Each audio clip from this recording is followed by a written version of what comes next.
Hello students.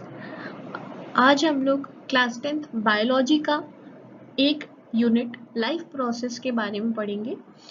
ये life process होता क्या है, क्या क्या लाइफ प्रोसेस होते हैं, कितने फंक्शंस होते हैं, इन सभी के बारे में हम यहाँ पे डिटेल्स में पढ़ेंगे।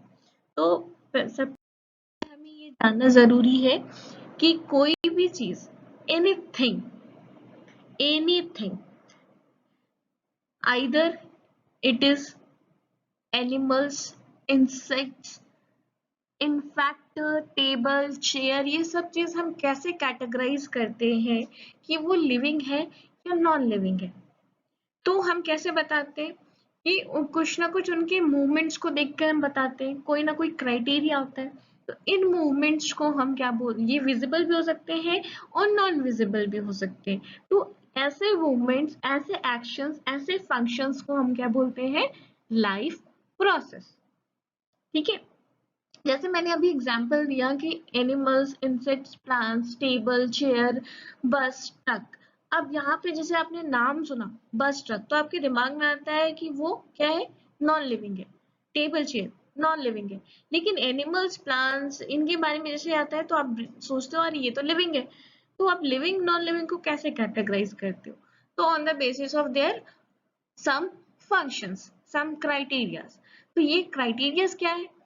तो जैसे हम बात करते हैं कि ह्यूमन बींग्स है, ह्यूमन बींग वॉक कर सकते हैं, ब्रीथ कर सकते हैं, ठीक है, मूवमेंट कर सकते हैं, उनका ग्रोथ होता है। बट टेबल चेयर में ऐसा कुछ नहीं होता है ना। तो जो चीज, ये एक्शंस, ये फंक्शंस परफॉर्म करती हैं उनको हम लिविंग बोलते हैं, या हम उनको बोलते हैं अलाइव है। जो ये फंक्शंस नहीं परफॉर्म करती हैं उनको हम क्या बोलते हैं, नॉन लिविंग। ठीक है। तो लाइफ प्रोसेस का सिंपल सा फंडा है कि there are certain functions, there are certain criterias on which we can decide that anything is alive और नॉट। ठीक है। तो यहां से हमें क्या पॉइंट मिला कि व्हाट इज लाइफ प्रोसेस। अब ये क्या क्या लाइफ प्रोसेस होते हैं, कितने टाइप्स के होते हैं, ये हम आगे पढ़ते हैं। तो life process, there are various functions that are carried by any living beings which are necessary to maintain and continue their life on earth. अब यहाँ बोला necessary to maintain and continue their life on earth. That means कि आपको अपनी life carry करने के लिए कुछ ना कुछ फंक्शंस परफॉर्म करने पड़ते हैं। तो ये फंक्शंस क्या क्या है? तो हम सबसे पहले देखते हैं, ये जो फंक्शन है इसको हमने कितने 8 कैटेगरीज में डिवाइड करा है बेसिकली। और इसको याद रखने के लिए हमने फर्स्ट लेटर इनके, इससे एक सीक्वेंस जनरेट करा है। इसको हम क्या बोलेंगे, NCERT, बीच में इज लगा देते हैं, इज जेम। ठीक है, एनसीईआरटी इज जेम। अब इस तरीके से आपको याद रहेगा। तो एनसीईआरटी इज जेम का मतलब हो गया, तो सबके पहले लेटर को हम देखते हैं, एन फॉर न्यूट्रिशन। ठीक है, C for control and coordination, E for excretion, R for reproduction and respiration, T for transport, G for growth, M for movement. तो ये सारे बेसिक्स लाइफ प्रोसेस हैं जिसके बेसिस पे हम डिटरमाइन करते हैं कि कोई भी चीज लिविंग है या नॉन लिविंग। ठीक है, ये सारे जो भी लिविंग होंगे उनमें सारे ये फंक्शंस परफॉर्म होंगे। ठीक है, द बेसिक लाइफ प्रोसेस जिसके बारे में हम, ऐसे तो 8 है लेकिन हम यहाँ पे बेसिकली जो हमें पढ़ना है अपने सिलेबस में उनके ऊपर फोकस करते हैं। तो सबसे पहला क्या है, न्यूट्रिशन। न्यूट्रिशन का मतलब, न्यूट्रिशन मतलब कि हम अपने जो भी हम फूड इनटेक करते हैं उससे हमें एनर्जी मिलती है।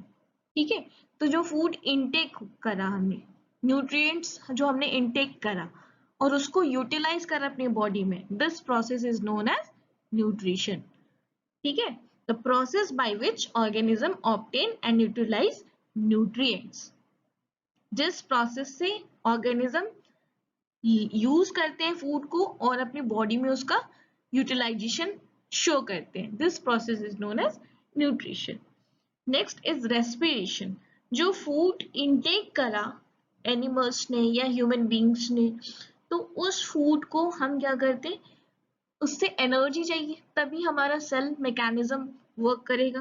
तो सेल मैकेनिज्म को वर्क करने के लिए एनर्जी चाहिए, और जो हम फूड लेते हैं वो होता है कॉम्प्लेक्स फॉर्म में.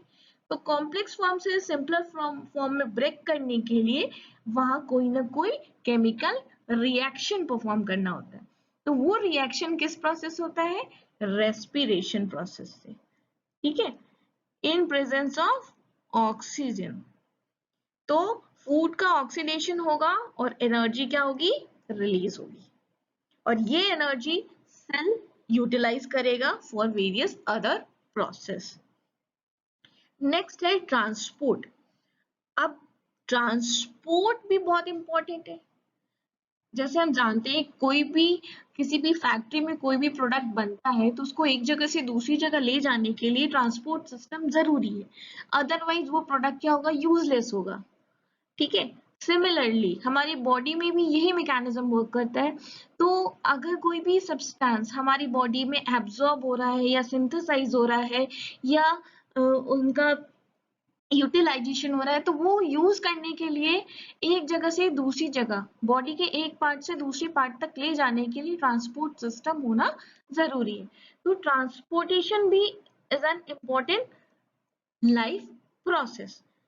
क्यों, क्योंकि जो भी चीज हम जैसे कार्बन ऑक्सीजन इनहेल करते हैं, तो वो ऑक्सीजन जो है वो अदर पार्ट्स तक पहुंचने के लिए ट्रांसपोर्ट सिस्टम नहीं होगा, तो हमारे अदर सेल्स तक, अदर टिश्यूज तक, अदर ऑर्गन्स तक ऑक्सीजन नहीं पहुंच पाएगा.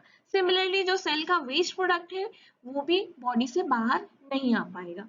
तो ट्रांसपोर्ट सिस्टम भी होना जरूरी है. एक जगह से दूसरी जगह, one part two another part पहुंचाने के लिए transport system is an important life process. Next है एक्सक्रीशन. अब ये जितने भी हम जैसे हम न्यूट्रिशन करते हैं, रेस्पिरेशन होता है, या फिर हम जो भी ब्रेक डाउन ऑफ फूड होता है और रेस्पिरेशन के जो भी बाई प्रोडक्ट्स होते हैं, तो वो क्या होते हैं, टॉक्सिक वेस्ट को जनरेट होते हैं बॉडी में. तो ये जो टॉक्सिक वेस्ट होता है इसको बॉडी से बाहर निकालने जरूरी होती है. अगर आप इसको नहीं निकालोगे तो ये आपके सेल्स, टिश्यूज या ऑर्गन्स को ही डैमेज करना स्टार्ट करेंगे. तो बॉडी से टॉक्सिक वेस्ट एक्सेस, वो भी एक्सेस अमाउंट में जो टॉक्सिक वेस्ट है उसको बॉडी से बाहर निकालने के लिए एक्सक्रीशन प्रोसेस जरूरी है. तो these are the four basic life process that are discussed here. Now start with nutrition in plants. Nutrition in plants start करने से पहले हमें जानना जरूरी है कि न्यूट्रिशन प्रोसेस होता क्या है. ठीक है, न्यूट्रिशन किसको हम बोलते हैं, तो सिंपल सा फंडा है. न्यूट्रिशन मतलब हम जो भी फूड इनटेक करते हैं उसको हम बोलते हैं process of intake of nutrition, nutrients और न्यूट्रिशन. ठीक है, तो intake of nutrients is known as nutrition. लेकिन इस न्यूट्रिशन से हमें बॉडी में कोई ना कोई फंक्शन परफॉर्म करते हैं, है ना. तो ये हेल्प करता है अदर बायोलॉजिकल एक्टिविटीज परफॉर्म करने में. तो कैसे हेल्प करेगा, बाय यूटिलाइजिंग द न्यूट्रिएंट्स. अब ये न्यूट्रिएंट्स क्या होते हैं, न्यूट्रिएंट्स एनी इनऑर्गेनिक और organic substances that can be a source of energy. ठीक है, वैसे सब्सटेंस जिसकी वजह से हमारी बॉडी में एनर्जी मिलती है, हमारे मतलब एनिमल्स एंड प्लांट्स की बॉडी में जो भी एनर्जी, सोर्स ऑफ एनर्जी जो भी होता है हम उसको बोलते हैं न्यूट्रिएंट्स. ठीक है, न्यूट्रिएंट्स हम कार्बोहाइड्रेट, प्रोटीन, फैट, विटामिन्स और मिनरल्स, इनमें से किसी भी चीज को हम बोल सकते हैं. तो अब न्यूट्रिएंट्स, अब यहाँ पे हमने बात करा कि कार्बोहाइड्रेट, प्रोटीन और फैट, ये हम लार्ज अमाउंट में कंज्यूम करते हैं, या हम बोल सकते हैं प्लांट्स में ये एक्सेस अमाउंट में या फिर लार्ज अमाउंट में प्रोड्यूस होते हैं, कार्बोहाइड्रेट, प्रोटीन और फैट। तो इनको हम बोलते हैं मैक्रो न्यूट्रिएंट्स, ठीक है, क्योंकि ये मेन न्यूट्रिएंट्स कहलाते हैं। सिमिलरली मिनरल्स एंड विटामिन्स जो होते हैं वो स्मॉल अमाउंट में रिक्वायर्ड होते हैं, इसीलिए हम उसको बोलते हैं माइक्रो न्यूट्रिएंट्स, ठीक है। तो अगर हम न्यूट्रिएंट्स की बात करते हैं तो carbohydrate, protein and fat, these are the main nutrients, and minerals and vitamins are micronutrients. So intake of these nutrients is known as nutrition. ठीक है, ये न्यूट्रिशन प्रोसेस सेम होता है, मतलब न्यूट्रिशन जिसको हम बोलते हैं वो सेम होता है प्लांट्स एंड एनिमल्स में, लेकिन इनके मोड्स अलग अलग होते हैं, तरीका अलग अलग होता है। प्लांट्स में अलग तरीके से न्यूट्रिशन होता है, एनिमल्स में अलग तरीके से न्यूट्रिशन होता है।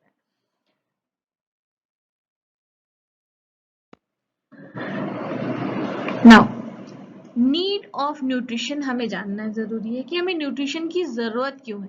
तो पिछले स्लाइड में हमने ये देखा कि सोर्स ऑफ एनर्जी होता है न्यूट्रिएंट्स, तो सोर्स ऑफ एनर्जी होता है, तो जाहिर सी बात है कि हमें एनर्जी सबसे ज्यादा जरूरी है, इसीलिए न्यूट्रिशन भी जरूरी है। तो नीड, एनर्जी की जो नीड है वो कौन फुलफिल करेगा? न्यूट्रिएंट्स। और इस प्रोसेस, ये किस प्रोसेस से ये फुलफिल होगा एनर्जी का need? By the process of nutrition. So there is requirement of nutrition, so there is a need of nutrition. तो जो भी ऑर्गेनिजम्स होते हैं वो रॉ मटेरियल्स जैसे कार्बोहाइड्रेट, प्रोटीन और फैट, इनकी रिक्वायरमेंट होती है बॉडी के ग्रोथ एंड रिपेयर में, ठीक है। सेल के मैकेनिज्म में ये तीनों चीजें बेसिकली ये तीन चीजें बहुत इंपॉर्टेंट रोल परफॉर्म करती हैं, तो इसीलिए न्यूट्रिशन जरूरी है। तो ये रॉ मटेरियल्स बॉडी में जाए, इसीलिए न्यूट्रिशन नीडेड है, ठीक है। जैसे हम बात करते हैं, जैसे यहाँ पे अपन ने बताया कि कार्बोहाइड्रेट्स, तो कार्बोहाइड्रेट और फैट्स जो होते हैं वो मेजर एनर्जी फूड कहलाते हैं, ठीक है। इनसे एनर्जी हमें मिलती है, ये ऐसे फूड कंटेंट्स होते हैं जिसकी वजह से हमें एनर्जी मिलती है। प्रोटीन और मिनरल सॉल्ट्स जो होते हैं वो बॉडी बिल्डिंग फूड होता है, ठीक है, बॉडी की ग्रोथ में हेल्प करता है।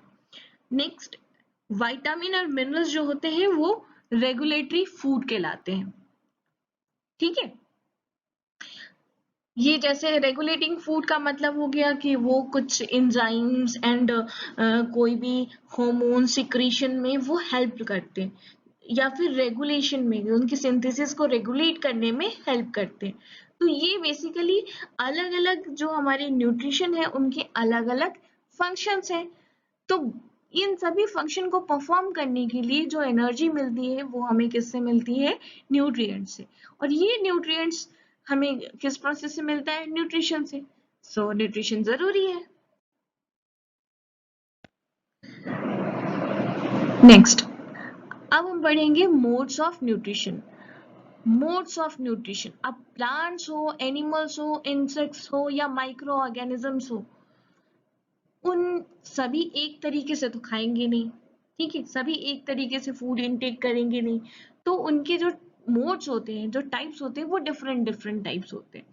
तो डिफरेंट टाइप ऑफ न्यूट्रिशन या डिफरेंट मोड्स ऑफ न्यूट्रिशन होते हैं, जिसको बेसिकली कैटेगराइज किया गया है दो टाइप में, ऑटोट्रॉप एंड हेटरोट्रॉप। अब ये auto mode of nutrition, autotrophic और हेटरोट्रॉपिक क्या होता है? तो auto means self, trophic means nourishing, ठीक है। उसी तरह से hetero, hetero means other, nourishing. तो सेल्फ नरिशिंग मतलब जो खुद ही अपने आप को नरिश कर दे, मतलब न्यूट्रिशन प्रोवाइड कर दे।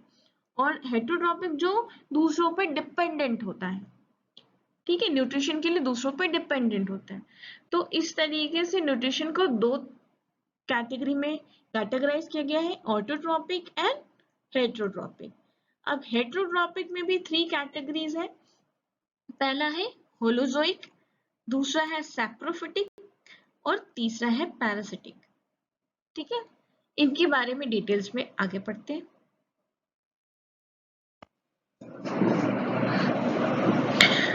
नाउ अब बात करते हैं ऑटोट्रॉपिक न्यूट्रिशन। तो ऑटोट्रॉपिक हमने जाना, ऑटो मीन्स सेल्फ। जब सेल्फ की बात करते हैं यहाँ पे, तो सेल्फ न्यूट्रिशन मतलब जो अपना फूड खुद प्रिपेयर करे, है ना। तो organism that prepare their own food are known as autotrophic organism, है ना। तो ऑटोट्रॉपिक न्यूट्रिशन उन्हीं ऑर्गेनिज्म में होगा जो खुद अपना फूड प्रिपेयर करते हैं। किससे प्रिपेयर करेंगे? बाय सिंपल इनऑर्गेनिक सब्सटेंसेस, ठीक है। इनऑर्गेनिक सब्सटेंसेस जैसे carbon dioxide in water in presence of sunlight and chlorophyll. अब यहाँ पे हमें चार चीजें मिली, carbon dioxide, water, sunlight and chlorophyll. मतलब ये चार चीजें बहुत इंपॉर्टेंट है ऑटोट्रॉपिक न्यूट्रिशन के लिए। अगर इन चार चीजों में से एक भी चीज नहीं होगी तो ऑटोट्रॉपिक न्यूट्रिशन नहीं हो पाएगा, ठीक है। मतलब वैसे ऑर्गेनिज्म जिनके पास ये चारों अवेबिलिटी हो, तो किसके पास होगा? तो अब एग्जांपल्स देखते हैं। तो सबसे बड़ा एग्जांपल क्या है? प्लांट्स, ठीक है। तो हम बचपन से पढ़ते आए हैं, लोअर क्लासेस से पढ़ते आए हैं कि plants show their autotrophic nutrition. उसी तरह से blue green algae and some bacteria are also show autotropic nutrition mode of nutrition, ठीक है। नेक्स्ट हेट्रोट्रॉपिक न्यूट्रिशन पे आते हैं। तो न्यूट्रिशन जिसमें organism get their food directly or indirectly from plants, ठीक है। हेटरोट्रॉपिक न्यूट्रिशन जिसमें ऑर्गेनिज्म डायरेक्टली या इनडायरेक्टली प्लांट से न्यूट्रिशन लेते हैं उसको बोलते हैं हेटरोट्रॉपिक न्यूट्रिशन। अब हमने कैटेगरी देखी थी कि इसकी तीन कैटेगरी है, saprophytic, parasitic and holozoic nutrition. तो सबसे पहले हम सैप्रोफिटिक पे आते हैं। सैप्रोफाइटिक न्यूट्रिशन वैसे न्यूट्रिशन होते हैं जिसमें ऑर्गेनिज्म डेड एंड डिकी और मटेरियल से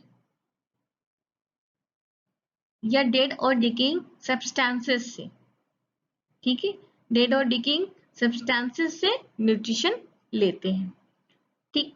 तो सैप्रोफाइटिक न्यूट्रिशन के एग्जांपल कौन कौन से होंगे? मशरूम, ब्रेड मोल्ड, ईस्ट, ये सब क्या है? सैप्रोफाइटिक, ठीक है। नेक्स्ट है पैरासिटिक।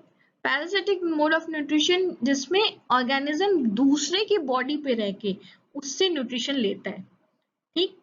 तो nutrition in which organism gate their food from living organism without killing them. तो वो दूसरे की बॉडी से फूड कंज्यूम करता है। तो जिसकी बॉडी पे पैरासाइट रहता है उसको हम बोलते हैं होस्ट, ठीक है। तो जैसे हम एग्जांपल लेते हैं कास्क्यूटा का। तो प्लांट्स के ऊपर ये कास्क्यूटा प्रेजेंट होता है।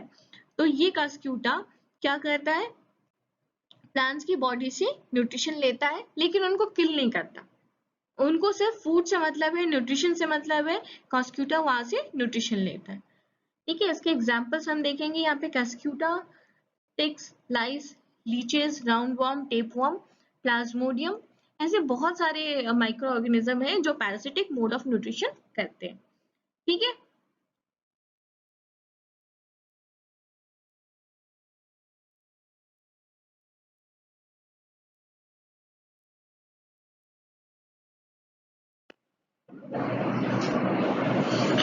Now, holozoic nutrition. Holo means complete and zoon means animal. That means जो वैसे एनिमल्स जो कॉम्प्लेक्स फूड मटेरियल्स को कंज्यूम कर सकते हैं और डाइजेस्ट कर सकते हैं और उसको यूटिलाइज कर सकते हैं। तो mode of nutrition in which organism take in complex solid food and then digest and absorb it. This mode of nutrition is known as holozoic. इसकी एग्जाम्पल क्या है? Amoeba, paramecium, birds, fishes, animals, humans, ये सब क्या होते हैं? Holozoic mode of nutrition करते हैं। तो होलोजोइक एक कॉम्प्लेक्स फूड मटेरियल को कंजम्पशन का प्रोसेस है, तो इसके कहीं कुछ ना कुछ स्टेप्स होंगे। तो ये जो स्टेप्स है बेसिकली इनको 5 स्टेप्स में डिवाइड किया गया है। पहला है इंजेशन। इंजेशन का मतलब टेकिंग इन, मतलब taking in complex organic food through mouth opening. Mouth opening से, या फिर हम बात माउथ ओपनिंग से, अगर हम जैसे फूड को इनटेक करते हैं अपने माउथ में, this process is known as ingestion. Ingestion, ठीक है। Taking in complex organic food, simple, mouth में फूड को रखना, this process is known as ingestion. Next is digestion. Digestion complex mechanism है जिसमें जो फूड पार्टिकल्स होते हैं, जो कॉम्प्लेक्स फूड पार्टिकल्स होते हैं, उसको सिंपल फॉर्म में डिफ्यूज करते हैं by the action of enzymes. किसके प्रेजेंस में? सम एंजाइम्स के प्रेजेंस में, सम डाइजेस्टिव जूसेस के प्रेजेंस में हम इसको क्या करते हैं? ब्रेक करते हैं, ठीक है। कॉम्प्लेक्स फूड ब्रेक डाउन होता है किसमें? सिंपलर फूड में, by action of enzyme. This process is known as digestion. Next है एब्जॉर्प्शन। एब्जॉर्प्शन का मतलब जो यहाँ सिंपल फूड डिफ्यूज हो चुका है, वो अब ब्लड में या लिम्फ में पास ऑन हो जाना, ठीक है, उसका एब्जॉर्प्शन हो जाना, ताकि वो सेल्स तक पहुंच सके, ठीक है। Passing of simple soluble nutrients into blood, this process and passing it to cells, this process is known as absorption. Next है assimilation. assimilation का मतलब है जो फूड एब्जॉर्ब हुआ उसका यूटिलाइज करना। भाई फूड एब्जॉर्ब हो गया, हमें एनर्जी मिल गई, तो उसको यूज करते हैं ना, तो यूज करते हैं, तो यूज करने के लिए यूज कहाँ करेंगे? जो डिफरेंट मेटाबॉलिक एक्टिविटीज परफॉर्म हो रही है बॉडी में, उसमें यूटिलाइज करने के लिए हम यूज करते हैं एब्जॉर्ब फूड को। हम का मतलब सेल्स, ठीक है। नेक्स्ट है इजेशन। इजेशन मीन्स जो अनडाइजेस्टेड फूड है, जब यहाँ पे कॉम्प्लेक्स फूड ब्रेक डाउन हो रहा था उसका सिंपल फॉर्म में, तो जो वहाँ पे अनडाइजेस्टेड फूड हो गए, जो डाइजेशन नहीं हो पाया, जिनका एब्जॉर्प्शन नहीं हो पाया, तो अनडाइजेस्टेड फूड को हम बॉडी से बाहर निकाल दें ताकि वो टॉक्सिक सब्सटेंस ना हो और बॉडी को हार्म ना पहुंचे। तो इस प्रोसेस को बोलते हैं इजेशन, ठीक है। तो होलोजोइक न्यूट्रिशन में ये 5 स्टेप्स परफॉर्म होते हैं। किसी किसी बुक्स में एब्जॉर्प्शन और एसिमिलेशन एक ही स्टेप्स में दिया गया हुआ है, तो इसीलिए इससे कंफ्यूज नहीं होना कि 4 है या 5 है, तो हम यहाँ पे 5 भी लिख सकते हैं, 4 भी लिख सकते हैं। Ingestion, digestion, absorption and assimilation, and last में इजेशन।